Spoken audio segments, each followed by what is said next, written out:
In mid-1941, deep within a North African depot for the Royal Air Force, a fortune in unwanted firepower lay dormant. Thousands of machine guns, meticulously greased and crated, were marked for obscurity. The simple label on each wooden box declared them obsolete.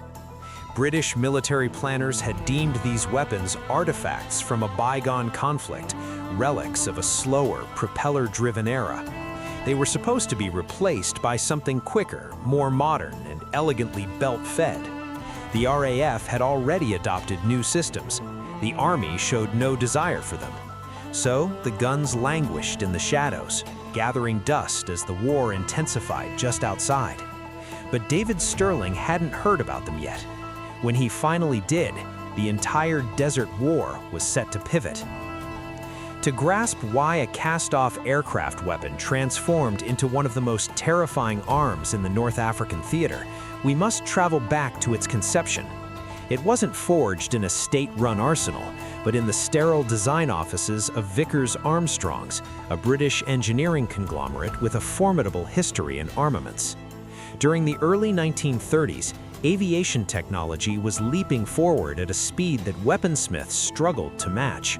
The age of the sluggish, fabric-skinned biplane, where a passenger with a standard rifle might fend off an attacker, was rapidly closing. New warplanes were faster, more nimble, and significantly tougher targets. If you were a bomber's rear gunner and an enemy fighter jet screamed past, you had maybe half a second to land a hit. A typical infantry machine gun, cycling at 300 to 400 rounds per minute, was just not quick enough. The target was gone before the bolt could even complete its cycle.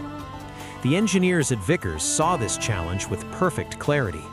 They required a weapon that could unleash a furious deluge of fire in that tiny window of opportunity.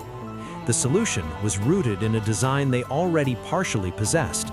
They took the Vickers Berthier light machine gun, which the Indian Army had adopted in 1932, and began to systematically remove everything that made it cumbersome and slow. The Vickers Berthier was a dependable, solid firearm, but it was built for ground troops, for sustained fire from a static position. This meant its bolts could be heavy and its mechanics robust. For a flexible aircraft mount, however, these traits became major disadvantages. The real key was its locking mechanism. The Vickers Berthier secured its breech at the very end of the bolt's forward motion, just before ignition. This late locking system, unlike the Bren gun, which locked earlier, presented a unique chance. What if the moving components were made significantly lighter? The bolt could then cycle much faster in both directions without putting undue stress on the entire assembly. The engineers started machining parts to much tighter specifications. They shaved mass from the bolt carrier. They recalibrated the gas system for a more aggressive cycle. The outcome was an automatic weapon capable of firing between 900 and 1,200 rounds per minute. This was faster than Germany's MG-34, which was then considered among the best machine guns on the planet. They named it the Vickers Gas Operated Machine Gun, or Vickers GO. It later became known worldwide as simply the Vickers K. The K designated its class in British ordnance terminology. It fired the standard .303 British round from a unique, flat, circular pan magazine that sat atop the receiver. These pans could hold up to 100 rounds, although it was standard procedure to load only 96 or 97 to guarantee smooth feeding. The engine was air-cooled, with distinctive radial fins cut into the barrel to help shed heat during intense firing. The entire package was compact, fairly light, and engineered for one singular mission: to throw as much lead as possible into a tiny sliver of sky in the shortest possible time. When it was evaluated against the competing Browning machine gun in the mid-1930s, the Vickers K was the clear victor. It proved more reliable during trials, and its rate of fire was simply astounding. The RAF adopted it for flexible gunner positions on its bombers: rear turrets, nose cones, dorsal mounts, anywhere a human gunner had to track a fast-moving threat. For a brief period, this was the gun that defended Britain's bomber fleet. It was mounted in the turrets of the Bristol Blenheim, the Armstrong Whitley, the Ferry Battle, and the Handley Page Hampton. Fleet Air Arm aircraft like the Ferry Swordfish, Ferry Albacore, and Ferry Barracuda all carried it as standard equipment. Inside the dark, frigid observer stations of Britain's early war bombers, the Vickers K was the final line of defense. And then, almost in an instant, it was rendered redundant. The issue wasn't the gun itself. The gun was magnificent. The issue was the evolution of fighter aircraft design. As war erupted in 1939 and 1940, it was obvious the days of open, flexible gunner positions on high-speed aircraft were numbered. The Spitfire and the Hurricane, the planes that would come to define British superiority, used no flexible guns at all. Their weaponry was fixed. Banks of machine guns and cannons were integrated directly into the wings, aimed by maneuvering the entire aircraft. Belt-fed Browning machine guns were vastly superior for this application because they could be packed into tight wing compartments without the Vickers K's bulky drum magazine protruding from the top. The drum was the Vickers K's fatal flaw for fixed mounting. It was wide, exposed, and interfered with the wing's internal structure. When the belt-fed Browning M19 was chosen as the standard fixed weapon for RAF fighters, the Vickers K's fate was sealed. It had no role in a wing. It belonged in a turret, and turrets were becoming an evolutionary dead end. By 1940, the Royal Air Force was systematically replacing the Vickers K across its bomber force wherever possible. Superior turrets with better armament were entering service. The Fleet Air Arm retained it longer, as slow maritime patrol planes still required flexible defensive weapons. But for the RAF's frontline combat aircraft, the Vickers K was done. Thousands were removed from service, cleaned, oiled, and crated. They were shipped to depots across Britain and the Middle East. The official designation recorded on the paperwork was brutally final: obsolete, surplus to requirements. They would remain in their crates until a decision was made about their final disposal. No one anticipated anything extraordinary would come next. In Cairo, in July of 1941, a tall, unconventional officer lay in a hospital bed with a back injury, scribbling notes on a piece of paper. His name was David Sterling. He was a 25-year-old lieutenant in the Scots Guards who had volunteered for the commandos. He had hurt himself during an unsanctioned parachute exercise and was seething about it, not due to the injury, but the squandered time. While recovering, he pondered what the British Army was getting wrong. He thought about Rommel, the Africa Corps, and the long, vulnerable supply lines and air bases that peppered the North African coastline. He imagined how a tiny squad of men, not hundreds, but just 4 or 5 elite soldiers, could inflict damage so out of proportion to their size that the entire strategic balance might be altered. When he was discharged, he didn't submit his ideas through the proper channels. He knew what the bureaucracy would say. It was irregular. It was impossible. So, Sterling went directly to the highest authority. He hobbled on crutches to Middle East HQ in Cairo, slipped past perimeter security, and found his way into the office of the Deputy Commander, General Neil Ritchie. Ritchie studied his notes. 3 days later, Sterling returned with an official pass and presented his proposal to the Commander-in-Chief, General Sir Claude Auchinleck. Auchinleck greenlit the concept. Sterling was promoted to captain and authorized to recruit 66 men. The new unit was designated L Detachment, Special Air Service Brigade. The brigade part was a complete fabrication. No brigade existed. The name was a ruse to mislead Axis intelligence into believing the British had a much larger airborne capability than they actually possessed. What Sterling had truly formed was a raiding force with immense ambition and virtually no equipment. He had the men. He had Jock Lewis, a Welsh Guards officer who created a small incendiary explosive device, the Lewis bomb, capable of obliterating a parked aircraft with one placement. He had Paddy Mayne, an Ulsterman of frightening physical power, who was reportedly under arrest for striking his commanding officer when Sterling recruited him. And he had a plan of stunning simplicity: infiltrate enemy airfields at night and destroy their aircraft on the ground where they were defenseless. The inaugural mission, codenamed Squatter, was a parachute insertion in November 1941. It was an utter disaster. A brutal desert storm scattered the 5 plane loads of men across the terrain. Equipment canisters vanished. Only 22 of the original 65 men made it back. Jock Lewis was killed by an Italian fighter during the exfiltration. It was a nearly fatal blow to Stirling's entire enterprise. The Army wanted to disband L Detachment.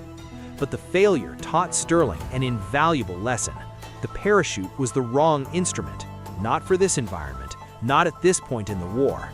The saviors of Operation Squatter's survivors were the Long-Range Desert Group, a specialized unit of navigators and desert drivers who had been operating deep behind Axis lines since the beginning of the North African campaign. The LRDG understood the desert like a mariner understands the ocean. They could interpret the land, navigate by starlight, and drive for thousands of miles through sand and rock undetected. They had vehicles. They could reach the airfields by ground under the cover of darkness with a precision parachuting could never offer.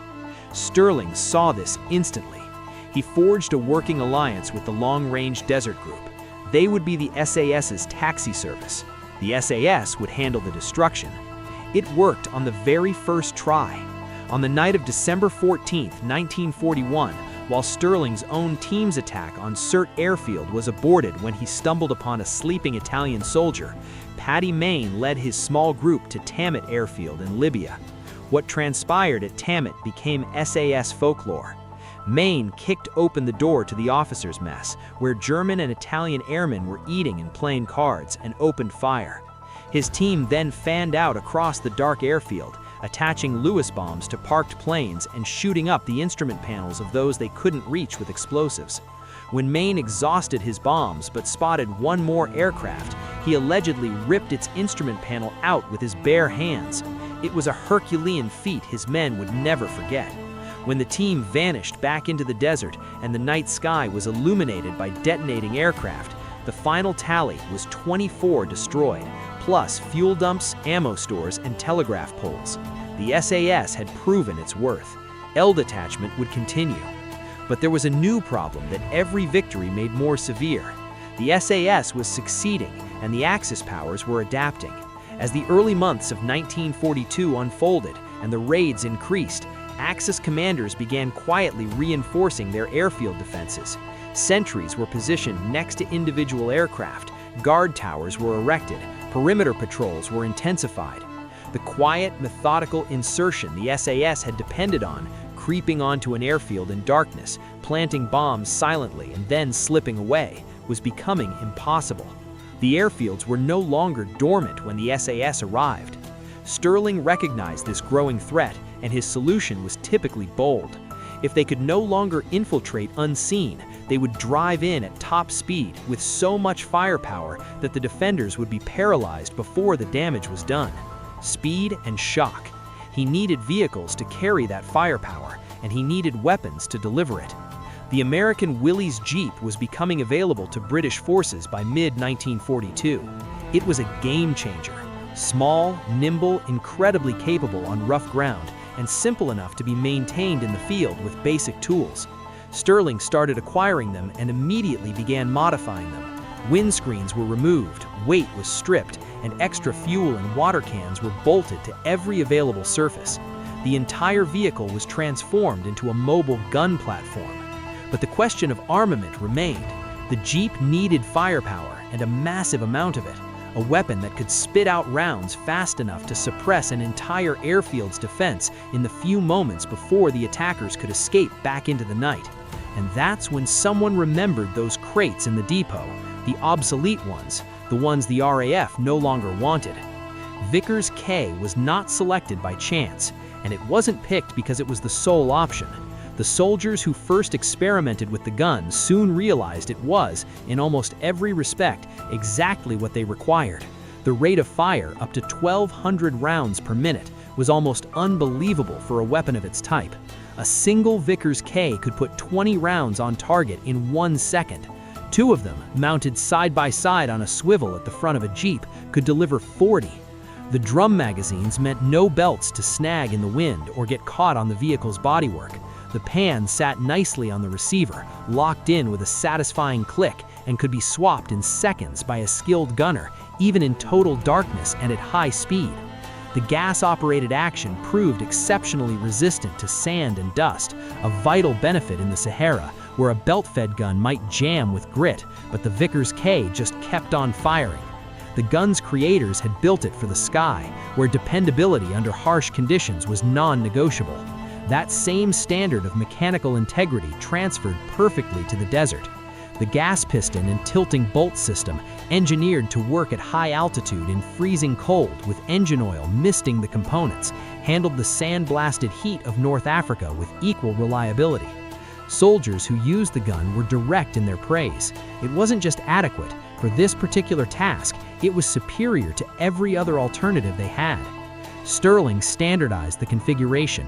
Each Jeep was fitted with twin Vickers K guns on a forward pintle mount, 2 guns firing in unison, operated by a single gunner in the front passenger seat. A third Vickers K was frequently mounted on a rear pintle, giving each Jeep 3 guns and a combined fire rate exceeding 3,000 rounds per minute. With a column of Jeeps firing together, the mathematics of destruction became overwhelming.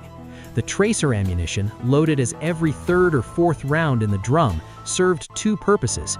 It let the gunner walk his fire onto the target in the dark, adjusting his aim by watching the glowing trajectory, and it ignited aviation fuel on impact.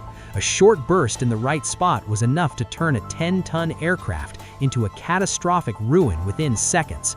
On the night of July 26, 1942, Sterling put the full power of his armed Jeep squadron to its greatest test.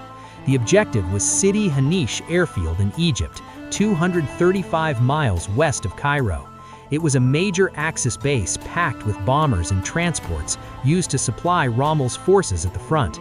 Intelligence indicated the airfield housed a large number of Junkers U-52 transport planes, the workhorses of the Axis supply line, as well as Junkers U-87 Stuka dive bombers and Messerschmitt Bf-110 fighters. As 18 Jeeps drove 50 miles through the desert from a hidden camp, navigating in complete darkness without headlights, the airfield's runway lights suddenly flickered on. They hadn't been detected. A Luftwaffe bomber was coming into land. Sterling had a split second to make a choice. He fired a green flare and ordered the column to charge.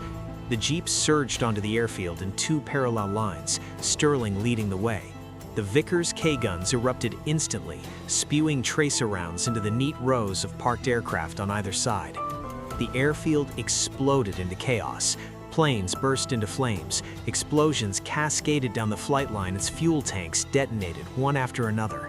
German ground crews scattered in every direction. Anti-aircraft guns on the perimeter opened up, but the Jeeps were moving too quickly. The confusion was too great, and the sheer volume of fire from the attackers was too intense for the defenders to mount any effective resistance. 1 Jeep was disabled. 1 man was killed. The raiders swept the airfield twice, then turned and drove back into the desert. Behind them, 37 Axis aircraft were burning.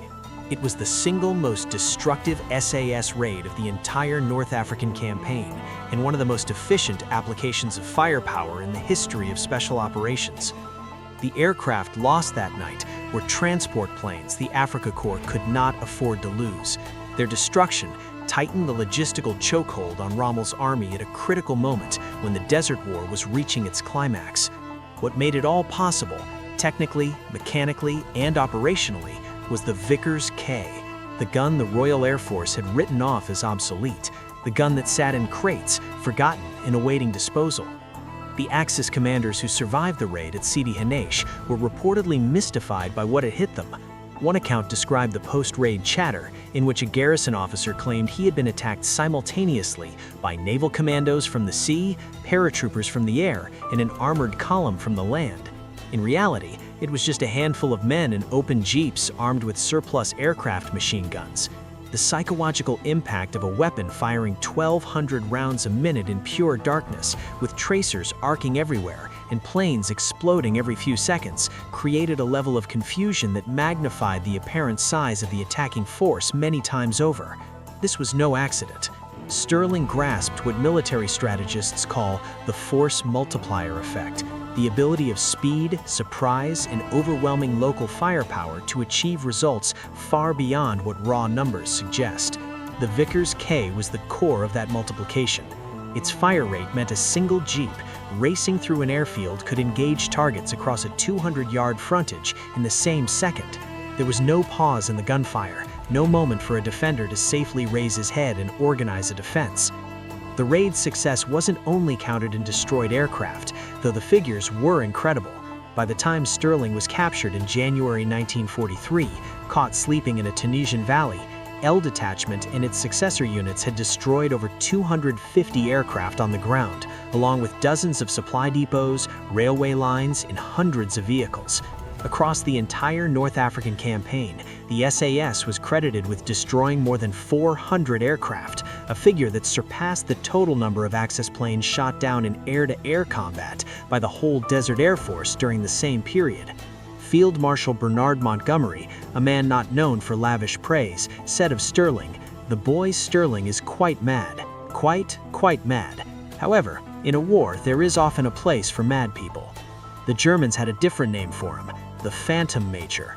Rommel himself allegedly ordered that Sterling be captured as a top priority, recognizing that one man with the right plan and the right tool was strategically more valuable than several conventional units many times larger. After Sterling's capture, command fell to Paddy Mayne, who proved to be an even more ferocious field commander. Mayne's personal tally of destroyed aircraft was estimated to over 100. This number, by any fair measure, made him more destructive to Axis air power than any Allied fighter ace of the war. No pilot shooting down planes in dogfights even came close. Mayne did it on the ground, with Lewis bombs and Vickers K guns moving through the darkness in a Jeep. The National Army Museum later formally acknowledged his accomplishment with that exact statement. His personal count of destroyed enemy aircraft exceeded any other individuals in the conflict. The Vickers K's fame grew beyond the SAS. The Long-Range Desert Group, which had been the SAS's transport, widely adopted the gun for its own vehicles, mounting it in single and twin setups on Chevrolet trucks. The locking mechanism's inherent resistance to sand made it uniquely suited for desert warfare, where other weapons with tighter tolerances became unreliable after extended exposure to fine grit. The gas-operated cycle, which tapped propellant gas from a port beneath the barrel to drive a piston rearward, was a tough and forgiving system. In a war zone where mechanical reliability was a matter of survival, this was hugely important. In the Royal Navy's coastal forces, the Vickers K also found a second act, replacing the older Lewis gun on motor torpedo boats and motor launches from 1942 onward. The same attributes that made it so valuable in the desert transferred perfectly to the confined decks of small naval craft. On an MTB slicing through the Mediterranean at 40 knots, a gun that wouldn't jam from salt spray wasn't a luxury, it was an operational imperative. The airborne forces discovered it too. During Operation Martin Garden in September 1944, the Airborne Reconnaissance Squadron of the 1st Airborne Division, in the brutal fighting around Arnhem, mounted Vickers guns on their vehicles. From the North African sands to the narrow Dutch country lanes, the gun adapted. There's a detail about the Vickers K that's easy to miss, but it reveals something crucial about engineering and warfare. The gun was never designed for any of the roles that made it famous. It was built for a single, specific purpose: high-speed defensive fire from bomber turrets in the 1930s. When that purpose vanished, the gun should have vanished with it. Instead, it found new applications its designers never foresaw, in conditions they never anticipated, used by men doing things that had never been done before. The engineers who conceived it had performed their tasks so well, the mechanism so dependable, the fire rate so extreme, the magazine so practical, that the weapon retained its value long after its original mission became obsolete. Great engineering endures. The qualities that make a machine excellent in one context often outlive the context itself. The Vickers K was built for defending bombers from fighters, and it ended up destroying 400 aircraft on the ground in a desert, riding on a Jeep driven by a small team who refused to believe something was finished just because the institution that created it had moved on. If you've enjoyed this story of ingenuity and daring, please consider hitting the like button. It really helps the WW2 Record Hub channel. The weapon was officially retired after the war. The final recorded operational deployment by the Royal Navy was 812 Squadron, flying Barracuda aircraft on anti-piracy patrols near Hong Kong in October 1945. When those patrols ceased, the Vickers K went with them into museums, private collections, in the photographs and official histories of the units that had carried it to the very limits of what was possible in desert warfare. The SAS that David Stirling founded with second-hand parachutes, pencil-sketched plans, and a few jeeps became the blueprint for special forces units across the globe. Delta Force in the United States, the Australian Special Air Service Regiment, and special operations groups in dozens of other countries. All of them trace their doctrine, in some ways, back to what Stirling and Mayne hammered out in the Libyan desert between 1941 and 1943. The principle of small teams, deep infiltration, and disproportionate effect against high-value targets became the cornerstone of an entire military philosophy. At its heart, in those formative years when doctrine was being written in blood and sand rather than in manuals, was a gun that had been discarded. A gun designed for the sky, ripped from obsolete planes, bolted to a jeep and pointed at the ground. A gun that cycled at 1,200 rounds a minute and almost never failed. A gun the RAF had crated up and labeled surplus, which a few extraordinary soldiers pulled back out and used to alter the course of the Desert War. The engineers who designed the Vickers K never knew its destiny. They built it for bombers. It became the weapon of a legend.